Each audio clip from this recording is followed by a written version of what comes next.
podemos confiar, mais do que nunca, na certeza que o nosso Deus reina e cuida do seu povo em qualquer tempo, em qualquer circunstância. Quero te convidar, então, a abrir a sua Bíblia na Epístola aos Hebreus, capítulo 11, os versículos de 1 a 3. Hebreus 11, os versículos de 1 a 3. Nós iremos expor esse texto nesse momento. O texto nos diz o seguinte: ora, a fé é a certeza de coisas que se esperam, a convicção de fatos que se não veem, pois pela fé os antigos obtiveram bom testemunho. Pela fé entendemos que foi o universo formado pela palavra de Deus, de maneira que o visível veio a existir das coisas que não aparecem. Oremos. Deus, acabamos de ler a Tua palavra. E a nossa oração nesse momento é para que o Senhor use o Teu servo, para que Ele ministre a Tua palavra conforme a Tua vontade. Edifique o Teu povo, para que possamos, ó Deus, viver crentes, confiados na certeza daquilo que o Senhor é em nós. E como iremos aprender, movidos pela fé genuína no Senhor Jesus. Essa é a nossa oração, esse é o nosso pedido, em Teu nome, em nome de Jesus. Amém. Queridos, esse tempo que nós estamos vivendo, nunca se falou tanto da fé, ou nunca se experimentou tanto a fé, como é nesse tempo. Mas a fé é algo que nós precisamos entender, que vai além de ser vivida, exercitada num período de sofrimento. A fé é um dom de Deus, concedido aos eleitos do Pai, através de Cristo, para que possamos continuamente, em momentos de alegria ou em momentos de tristeza, colocar essa fé em prática. Infelizmente, na nossa caminhada cristã, muitas vezes nós buscamos viver na fé quando estamos passando por dificuldade. Buscar ter fé quando nós necessitamos de algo do nosso Senhor. Ou até mesmo ter fé, mas uma fé, de certo modo, incrédula. Não uma fé que deposita todo o coração e toda a confiança no Deus que doou esse presente gracioso para mim e para você. Então o autor aos Hebreus vai nos ensinar aqui nesse capítulo o que é fé. Nós temos todas as oportunidades falado aqui na carta aos Hebreus. Na oportunidade passada nós pregamos no capítulo 10. E no capítulo 10 nós entendemos que aqui nos versículos 19 a 25, Deus abriu por meio de Cristo um novo vivo caminho. Esse novo vivo caminho, agora aberto, escancarado para os filhos de Deus, é para que possamos nos aproximar com sincero coração, com a plena certeza de fé e tendo o coração purificado de má consciência e lavado o corpo com água pura.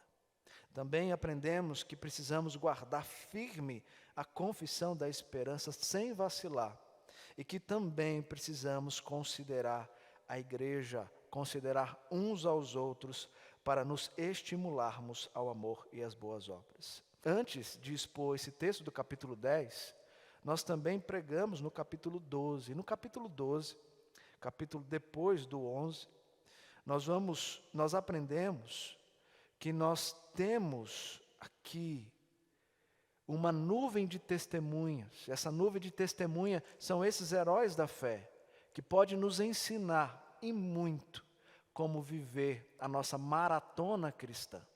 E nessa maratona cristã nós precisamos correr olhando para o autor e consumador da fé, Cristo Jesus, e considerar atentamente tudo que Ele suportou por mim e por você, para que não venhamos nos desmaiar em nossa alma. E hoje quero expor para os irmãos aqui o capítulo 11, em que o autor vai nos ensinar a respeito da fé. E eu começo perguntando para você, o que é fé? Pare e responda para você mesmo. O que é fé? No capítulo 10, nos versículos antes do capítulo, entrarmos no capítulo 11, de 36 a 39, o autor nos diz: com efeito, tendes necessidade de perseverança, para que, havendo feito a vontade de Deus, alcanceis a promessa. Porque ainda dentro de pouco tempo, aquele que vem virá e não tardará. Todavia, o meu justo viverá pela fé, e se retroceder, nele não se compraz a minha alma. Nós, porém, não somos dos que retrocedem para a perdição.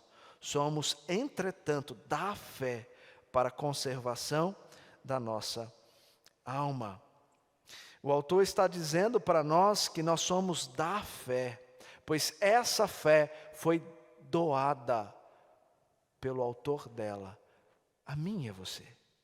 Então nós esperamos, nós aguardamos, diante da certeza que essa fé que nos move, ela aponta para aquele precioso dia que está prometido para os filhos de Deus. Ainda aqui no capítulo 11, o versículo 6, o autor também diz: de fato, sem fé é impossível agradar a Deus, porquanto é necessário que aquele que se aproxima de Deus creia que Ele existe e que se torna galardoador dos que o buscam. O autor afirma que sem fé é impossível alguém agradar a Deus.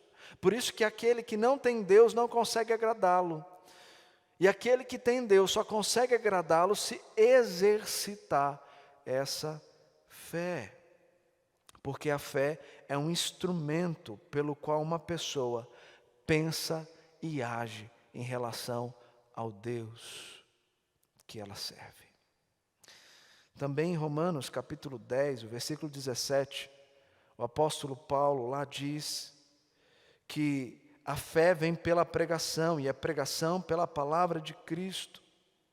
Ou seja, a fé salvadora, ela é um instrumento para a aplicação dessa obra redentora, mas ela não é o foco. Mas ela é necessária para que Deus, por meio de Cristo Jesus, aplique essa obra da cruz para conceder a mim e a você uma nova vida. E foi isso que de fato Ele fez por nós. Por isso a fé é um elemento imprescindível. E sem essa fé, nós não conseguiremos caminhar, viver, suportar as lutas que sobrevêm ao povo de Deus, aos homens na face da terra. Então a fé é um elemento muito importante. Nós podemos dizer que a fé seria, para exemplificar, a boca e o alimento, a salvação. Pensando aqui na fé salvadora. E quando você então se alimenta, pega a colher e coloca o alimento na boca, a boca é apenas esse instrumento. Você não vai falar, nossa, que boca maravilhosa. Você vai falar, nossa, que alimento delicioso. Então, entenda, a fé é um instrumento para que a salvação se torne uma realidade. E essa fé, ela não foi apenas para a nossa salvação, ela está agora na vida do crente para que ele venha exercitar a salvação, buscando a santificação, perseverando nessa caminhada, nessa maratona cristã. Então a fé é aquilo que nos move. A fé é aquilo que nos consola. A fé é aquilo que nos faz enxergar o autor e o consumador dela.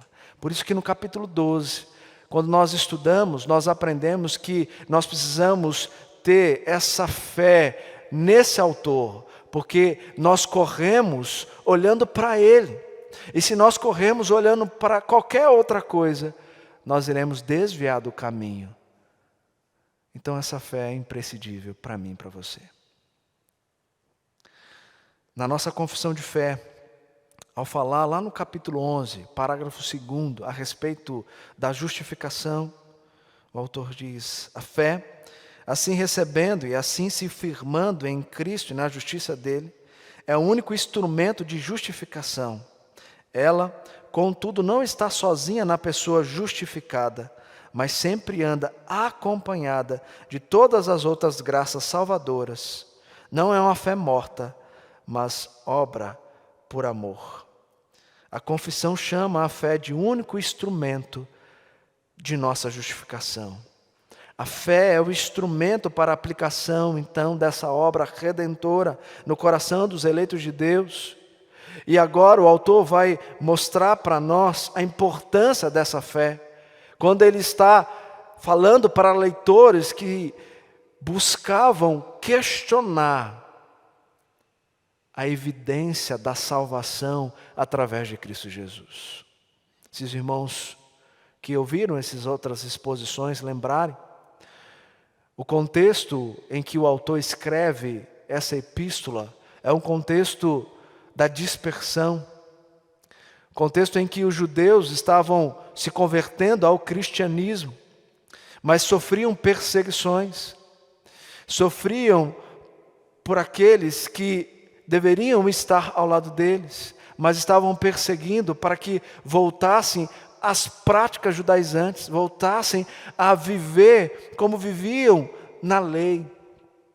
E por isso que o autor vai destacar para nós quem é Cristo, maior do que anjos, maior do que profetas, maior do que Moisés, maior do que todas as coisas, maior do que qualquer sacrifício. E esse é o Cristo que nos salvou. E por meio dele, agora que nós passamos a viver uma novidade de vida, nós devemos permanecer. E o instrumento que nos leva a entender e permanecer nele é a sua palavra revelada. Jesus se revela por meio da Escritura. Por isso nós podemos permanecer. E o texto, então, vai nos ensinar o que é essa fé. Mas antes de entrarmos propriamente no versículo 1, nós precisamos entender ou fazer uma distinção entre uma fé natural e uma fé sobrenatural. Digo por quê? Porque a fé natural é uma fé que todo mundo tem. A fé que às vezes as pessoas expressam naquilo que elas desejam. E dizem: olha, eu tenho fé que eu vou conseguir comprar aquele presente, que eu vou conseguir fazer aquela viagem. Eu tenho fé que meu time vai ser campeão. Isso é uma fé natural. A fé expressada aqui nesses 3 versículos é uma fé sobrenatural. E essa fé sobrenatural, ela já nos ensina que é uma fé que vem de Deus. Ela é dom de Deus. Efésios capítulo 2, versículo 28. Essa fé é dom de Deus. E é essa fé que nos move.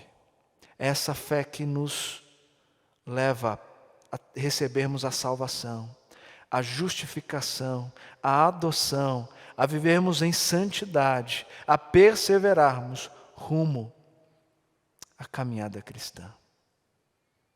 Então, Paulo nos ensina lá em Efésios capítulo 2, versículo 8, que a fé é dom de Deus. E uma outra distinção que nós precisamos fazer aqui, importante, sabendo que a fé é um dom divino, ela é tanto um poder como um ato. Então a fé vem de Deus e nos dá poder. Mas exercitar essa fé é um ato. E por que essa distinção é importante? Porque a fé é uma ação e não uma emoção. Eu recebo esse poder para poder exercitar, mas eu tenho que buscar exercitar. Então a fé não é um mero sentimento, uma mera emoção, mas de fato ela é uma fé que deve ser exercida com os atos, diante da confiança e da certeza que eu tenho no meu Deus, no meu Salvador Jesus Cristo, e numa ação do Espírito Santo que habita em nós. E o versículo 1 então começa nos dando a definição do que é fé. Ora, a fé é a certeza de coisas que se esperam, a convicção de fatos que se não veem. A fé é estarmos seguros naquilo que esperamos, mas ela também é a certeza, a convicção de fatos que não se veem, mas eu sei que serão realizados. Então o autor nos apresenta aqui duas afirmações com respeito à fé. A primeira, a fé é a certeza de coisas que se esperam. A palavra certeza pode ser traduzida também como uma realidade. Pensando então no aspecto da realidade, nós precisamos entender que realidade é essa que o autor está nos apresentando. Essa é a realidade da nossa vida em Cristo, que passamos a ter a partir da obra da salvação. E essa transformação agora nos leva a enxergar o que nós não enxergávamos. Quando nós estávamos contra Deus, quando éramos inimigos de Deus. E esse desvendar dos nossos olhos só foi possível por meio dessa nova realidade que desfrutamos em Cristo Jesus. E a fé nos levou a isso. Mas essa fé, ela veio lembrando de Deus. Então não é o homem que se achegou, mas foi Deus, por meio de Cristo, que se deu para nos salvar. E Ele fez isso porque nós já estávamos predestinados, antes da fundação do mundo. E essa certeza agora, ela está interna a nós. Ela está gravada no nosso coração. Somos filhos de Deus. E agora que somos filhos de Deus, nós passamos a enxergar as promessas. E por isso que essa certeza, ela nos leva a esperar. Mas esperar o quê? Esperar a concretização da grande e sublime promessa que nós tanto almejamos. E o autor, em toda a epístola, ele vai destacar isso. Ele vai falar da segunda vinda de Cristo, ele vai falar da vida eterna, ele vai falar do novo céu e da nova terra, onde habita a justiça. Promessas essas que estão no futuro, mas são uma realidade para aqueles que já estão em Cristo Jesus. Porque internamente nós já temos essa certeza. A fé é um instrumento que nos alimenta e nos deixa convictos que tudo é real e que podemos aguardar, pois já está garantido a realização delas. Portanto, a fé é a certeza de coisas que se esperam, mas também é a convicção de fatos que se não veem. Essa é a segunda afirmação aqui nesse versículo 1. A fé é a convicção de fatos que se não veem. Mas você pode perguntar, como confiar se eu não vejo? Por isso que temos a fé. Sem ela, eu não consigo ver. Sem ela, eu não consigo confiar. Sem ela, eu não consigo esperar. Você vê Deus? Você vê Cristo assentado à direita de Deus? Você vê o Espírito Santo aplicando a obra da salvação em você? Não, né? Mas como você tem a certeza de que você é salvo em Cristo Jesus? Por meio da fé. A fé te leva a acreditar naquilo que foi operado em você. Por quê? Porque a palavra te revela. E quando você começa a entender essa revelação, é porque o Espírito está agindo em você, para que você possa entender, para que você possa compreender, para que esse conhecimento se torne em você essa realidade. E aí você vai passar a caminhar, você vai passar a desejar, você vai passar a querer estar na presença de Deus. Não sei o sentimento que passa em você quando inicia a nossa transmissão com aquele vídeo, apresentando aqui as cadeiras vazias, à frente da nossa igreja, diante desse período que nós temos que ficar em casa. Eu não sei o sentimento que passa em você, mas em mim é o desejo de querer logo que tudo isso passe, para que eu possa me encontrar com vocês, para que a gente possa ter esse tempo de comunhão prazerosa, para conhecermos mais um ao outro, para nos preocuparmos mais um com o outro, para ir lá para o salão, ter as nossas confraternizações, aquele almoço gostoso, ou aquelas surpresas que a CAF faz depois do culto da noite. Ah, querido, que saudade de tudo isso. Que saudade de tudo isso. Então, essa saudade, esse desejo que eu tenho de estar na casa do Senhor, de louvar ao Senhor, de viver na presença do Senhor, é a fé. É a fé que me dá essa certeza, que me dá essa convicção que agora eu sou filho do Deus Altíssimo, herdeiro e co-herdeiro com Cristo Jesus. Por isso que a fé não é inata, nem é adquirida, mas ela é doada por Deus. A fé é doada por Deus. A fé é dom de Deus. E ela, para ser exercitada, precisa ser alimentada. Precisa de um combustível para isso. Qual é o combustível da fé? O combustível da fé é a palavra de Deus. Vamos pensar assim, nós temos uma grande viagem para fazer, com destino marcado. Nós pegamos o nosso carro, fé. Entramos e começamos a nossa viagem. Ao longo do caminho, porque é um caminho longo, o carro vai precisar ser abastecido para que eu consiga chegar ao final no destino.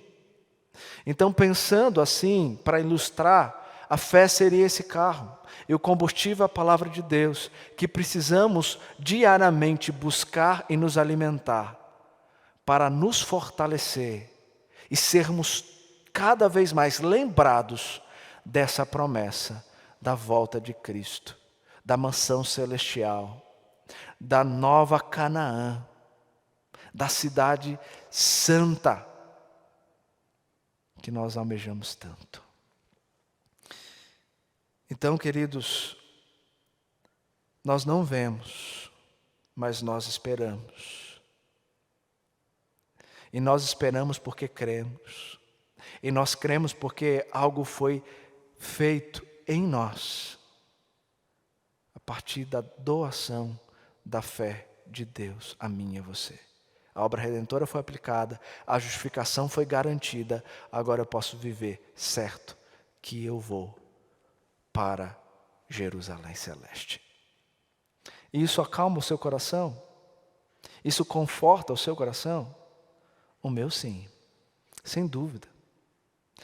Nesse tempo que nós estamos vivendo, entre outros que nós passaremos, se Deus assim nos permitir, se nós não estivermos presos, agarrados, alicerçados nessas promessas, nessas verdades, nós vamos padecer, a nossa alma vai padecer. Por isso, Hebreus já começa no capítulo 1 dizendo que nós precisamos olhar para Cristo, porque Ele é maior do que todas as coisas. E nós precisamos, lá no capítulo 2 ele vai dizer, nós precisamos permanecer na palavra dEle, porque assim nós conseguiremos continuar exercendo a nossa Fé, a nossa vida cristã. Então isso é fé. E após a definição da fé, o versículo 2 vai nos apontar para alguns modelos. Pois pela fé os antigos obtiveram bom testemunho. A galeria da fé, do versículo 4 ao 40, está aqui para nós, para que possamos olhar para esses homens e mulheres e aprender que ao longo da caminhada deles, eles exerceram, eles viveram, eles testemunharam dessa fé. Não eram perfeitos, mas creram na promessa. Alguns exemplos. Noé acreditou que haveria um dilúvio, tendo como evidência apenas a palavra de Deus. E realizou o que Deus havia mandado a ele. Abraão viveu como peregrino durante anos, porque ele tinha a promessa da terra que mana leite e mel.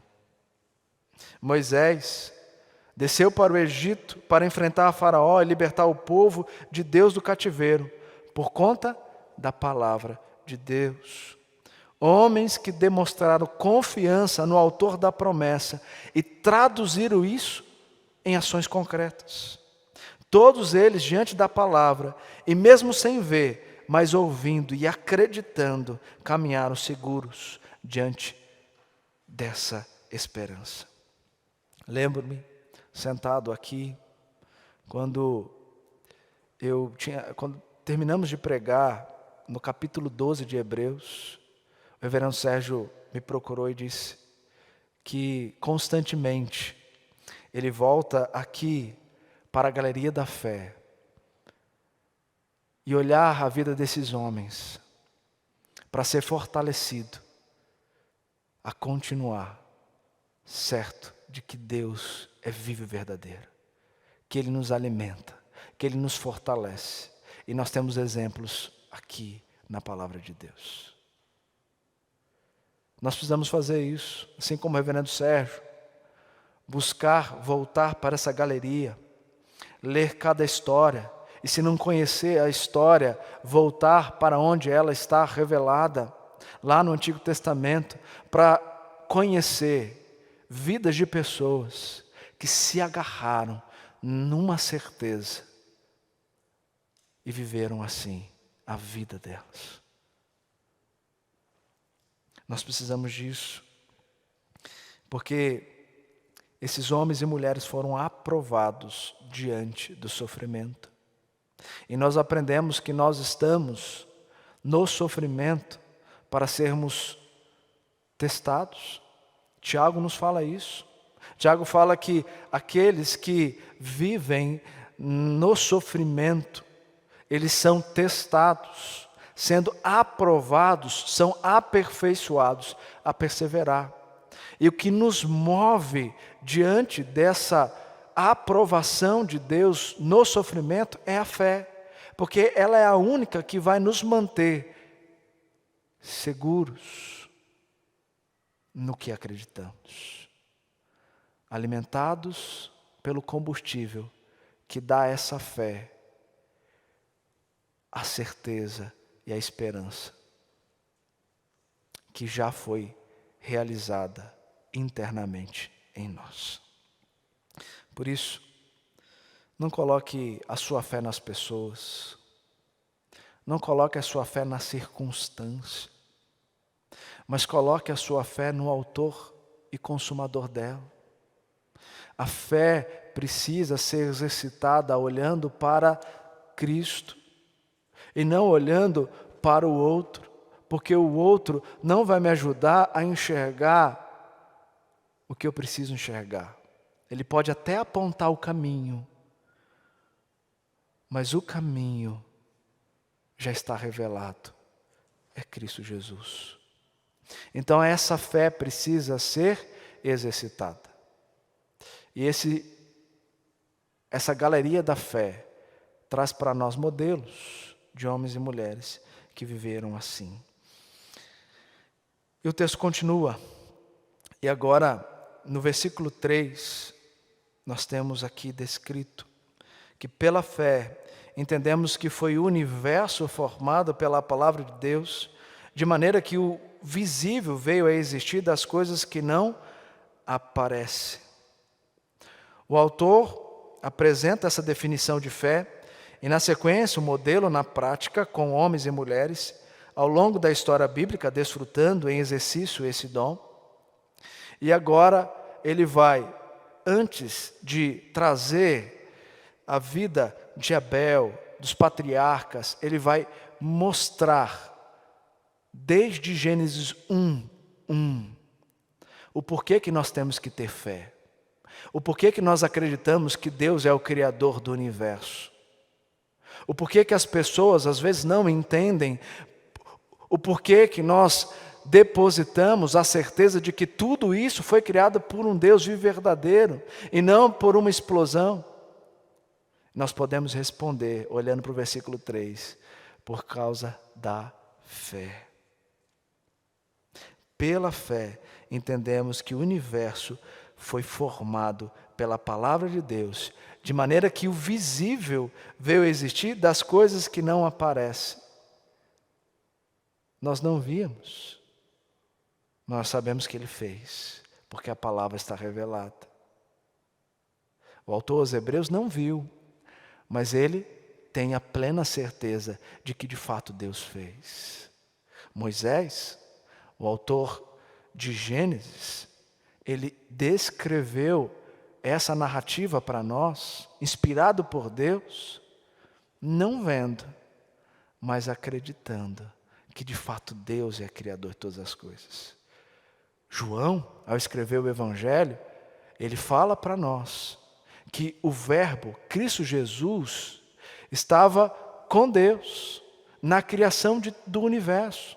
A Trindade estava ali reunida para criar todas as coisas. E o que nos leva a acreditar é a fé. Sem essa fé é impossível nós crermos que de fato tudo isso foi criado pela palavra de Deus. Pela palavra de Deus. E quando nós olhamos para Gênesis capítulo 1, versículo 1, nós vemos o Moisés já deixando isso muito claro, numa afirmação: no princípio criou Deus os céus e a terra. Porque naquele tempo não havia dúvida disso. Não havia dúvidas. Apenas certezas de que Deus era o Criador.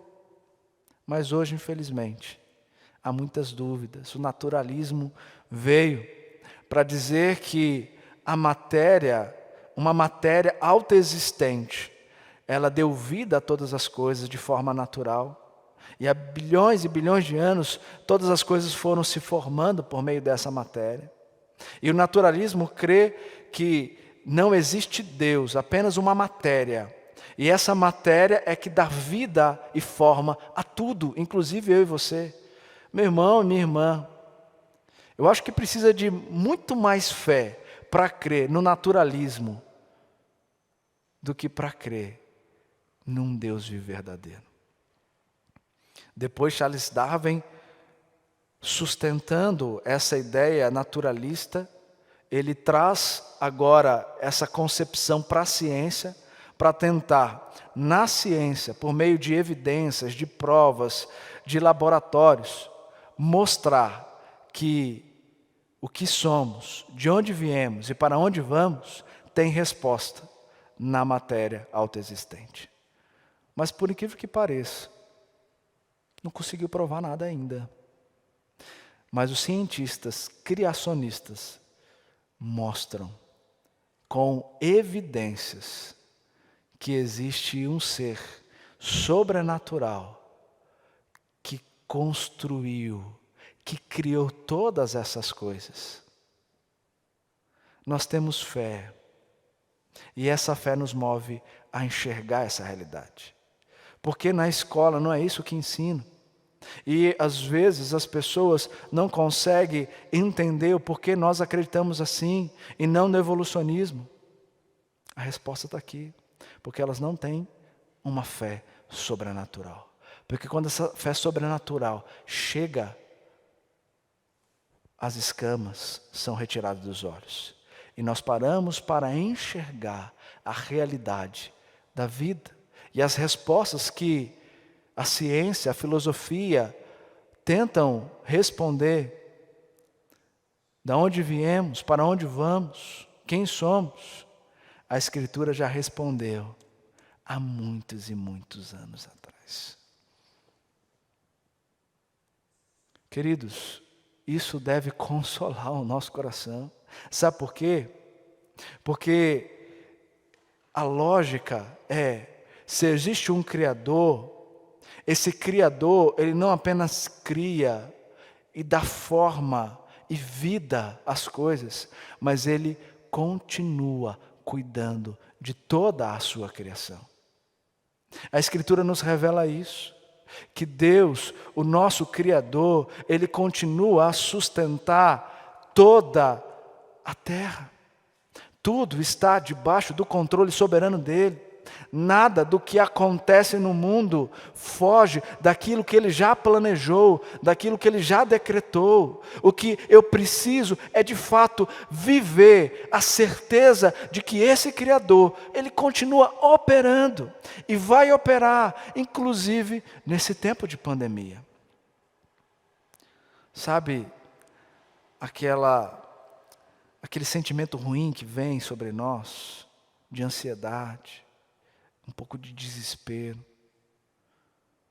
Tudo isso pode ser resolvido se nós nos alimentarmos da palavra de Deus, que é o combustível que vai fazer com que a minha fé seja aquecida para eu buscar, caminhar, mesmo diante dessa crise. Então, o que eu quero falar para você que está me ouvindo é que muitas vezes nós vamos sentir mesmo o baque, nós vamos sentir as perdas, mas nós precisamos confiar que Jesus Cristo, ele vai voltar para resgatar a sua igreja, a sua noiva.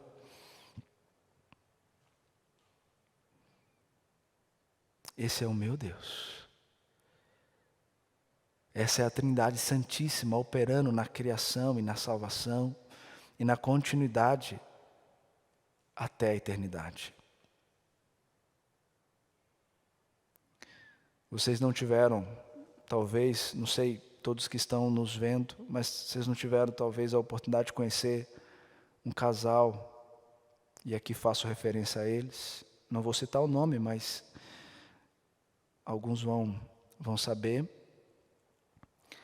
que infelizmente foram contaminados pelo Covid-19 e o esposo ficou muito mal, teve que ir para a UTI, infelizmente de lá ele não sobreviveu. Mas o que mais me marcou em tudo isso, enquanto a igreja toda orava por ele, foi ver a fé da esposa, que nem pôde se despedir dele, mas uma fé vívida, uma fé que impressiona, que mesmo depois da morte, ela pôde dizer com toda clareza, Deus deu, Deus tomou, bendito seja o Senhor. Logo, logo, no tempo que o Senhor quiser, eu estarei com Ele no céu. E agora eu tenho visto que ela tem respondido um por um nas redes sociais, demonstrando o carinho e o amor que ela recebeu das pessoas que nesse tempo lutaram com ela. Queridos, isso é fé. Isso é fé. Um abraço todo especial.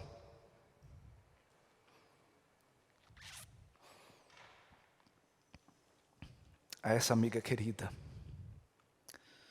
Que Deus te fortaleça a continuar vivendo nessa certeza que nos move. Não só a você, mas a todos os familiares que sofrem nesse momento. Não só os seus, mas também os demais que perderam seus queridos ou que estão lutando no leito de enfermidade, por conta dessa doença ou qualquer outro tipo de doença, nós precisamos crer na promessa. Nós precisamos ter certeza que o nosso Salvador vive e, como cantamos aqui, Ele reina. Ele reina e Ele cuida de toda a sua criação. E isso vai confortar o meu e o seu coração. Por isso, meu querido irmão, minha querida irmã que nos ouve, a minha palavra para você é essa. Somente a fé nos fortalecerá a viver e a perseverar rumo àquilo que nos aguarda, que é a mansão celestial, que é Cristo Jesus. Tudo isso passa, tudo isso passa. Mas a certeza que nos move é a certeza que passa, e nós passaremos, mas para um lugar muito melhor. Nós estaremos com Cristo Jesus. Eu quero terminar trazendo 3 aplicações rápidas. Primeira coisa é que Jesus, Ele é o objeto e o padrão da nossa fé. Herman Bavinck, na sua coletânea teológica, ele diz, lá no volume 3, que a fé para Cristo não era nada além do ato de se apegar à palavra e às promessas de Deus. Ou seja, Cristo precisou exercitar a fé. Cristo precisou exercitar a fé para agradar a Deus, como diz o versículo 11 o versículo 6 do capítulo 11. Se Cristo, Ele em si é o objeto da fé, Ele também é para nós o padrão. Além dessa galeria toda que nós temos aqui, nós precisamos olhar para aquele que é o objeto e o padrão, para buscarmos viver da maneira que o agrada. Segundo, que nós precisamos exercitar a fé. Viver pela fé significa se colocar em um lugar onde nos tornamos duvidosos de nós mesmos e mais confiantes em Deus e em sua fidelidade. Nós precisamos duvidar de nós, mas não de Deus, não das suas promessas, não da obra de Cristo, não da ação do Espírito Santo. Essa não duvidar, essa viver e desfrutar. Então, exercitar a fé é isso. É você descansar nas evidências, nas provas, tudo que Deus deixou para nós de forma clara aqui na sua palavra. Como já falamos, vou repetir, no sofrimento nós precisamos passar, vivendo na fé, para sermos aprovados por Deus. É isso que Tiago vai dizer lá no capítulo 1, versículo 3. E quando nós somos aprovados, nós podemos ser mais experientes nessa caminhada, nessa maratona cristã. Então é isso, meu irmão e minha irmã. Vamos viver a fé genuína, a fé sobrenatural, uma fé que aponta para Cristo e que faz nos enxergar apenas Ele e as promessas de Deus, para aguardarmos o tão precioso dia. Ah, que dia será esse? Maravilhoso. Maranata, ora vem, Senhor Jesus.